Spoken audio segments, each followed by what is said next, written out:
Hi, it's Ed Kaminsky with the Kaminsky Real Estate Group, and I'm excited to be here today with Phil Norman to learn a little bit about design.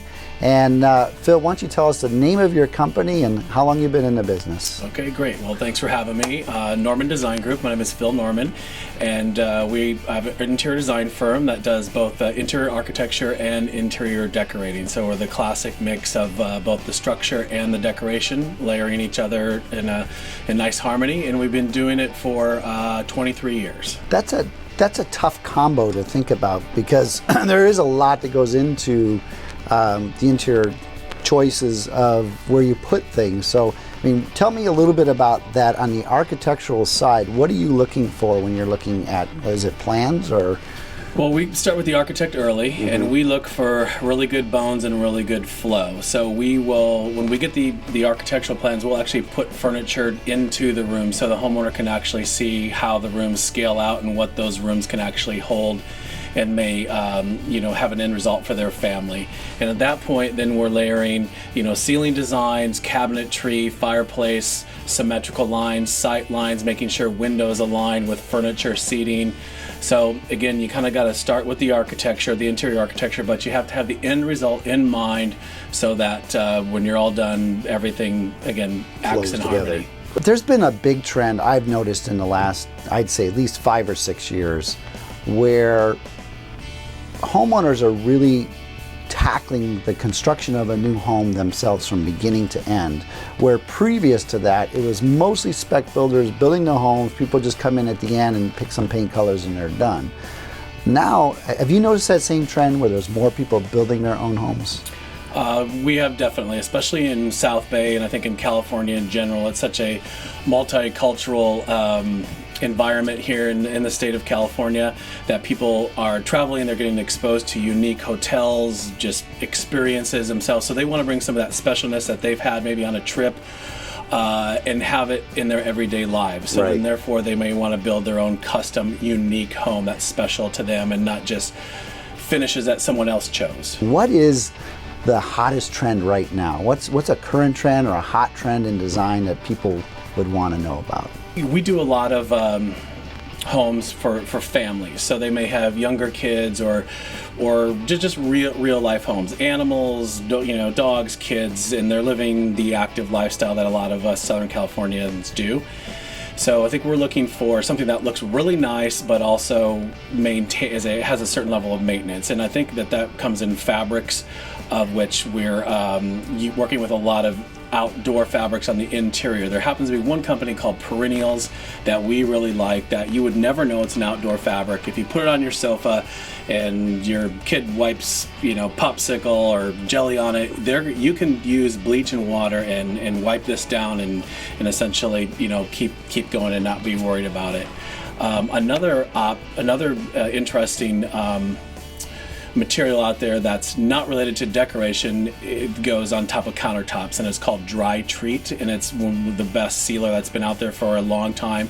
So now the marbles that are so popular right now and the limestones that are so popular, we're not really doing any granites, which happen to be a really hard material, but we're using these softer materials that usually sometimes does create a little nervousness in people. But if you treat it with this Dry Treat material, it's really opened up a lot of avenues for us for materials on kitchen countertops, bathrooms that we haven't been able to use before as successfully anyway. What is the trend away from granite? Do you have any explanation for that? It's a little busier than what we are designing homes right now.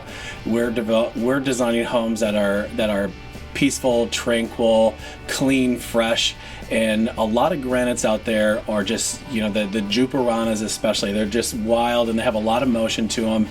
And I think they just kind of ran their course. They're usually a little heavier.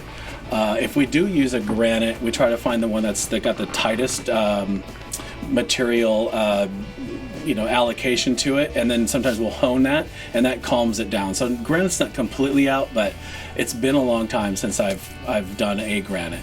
Well, and like everything else, I'm sure it'll come back. Like the wallpaper of the 70s, it went away for so long, it seems to be back as well. Are you using more paper on wall today? Wallpaper, definitely. Yeah. Again, kind of just talking about hot materials out there. Philip Jeffries happens to be one of our favorite wall covering lines. They're known for creating really interesting pattern on non-textured backgrounds, and they continue to add hundreds of SKUs every year, and that really keeps the designers interested in their line, and it's great for the end user because it offers something other than just a flat dimensioned wall. So right. I assume you can help with that. Absolutely.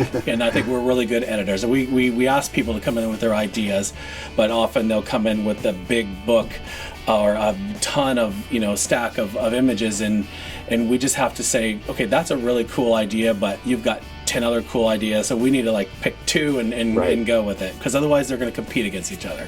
What do you feel would be the most misunderstood thing about designers, or why you hire a designer, in your opinion?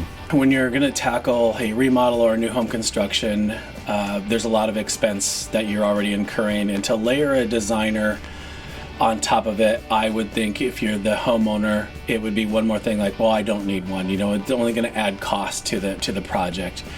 And I know that's what I probably would feel if I didn't do what I do, but knowing and going through the process, I know that we can help save the client a ton of money by picking the right things at the right time. If you think designers cost a lot of money, try fixing all the problems that you might have made if you weren't guided along the way. Great point. Yeah.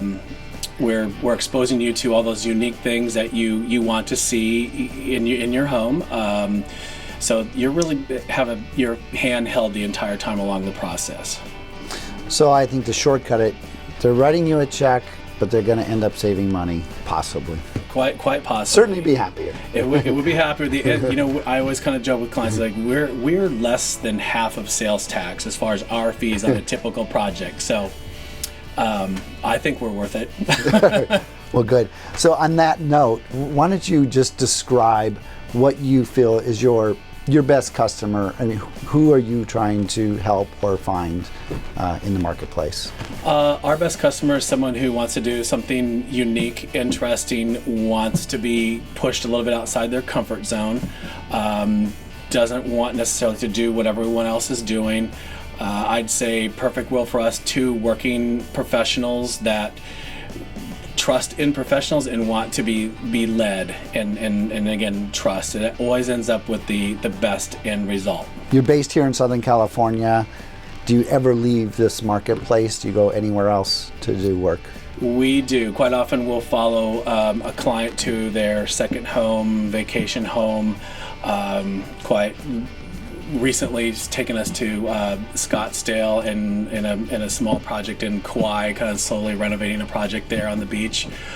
So we'll go where a good match and a good relationship wants us to go. So we're open. This is Ed Kaminsky with the Kaminsky Real Estate Group. Phil, thanks for spending the time with us this afternoon. Thanks for having me, Ed. You got it.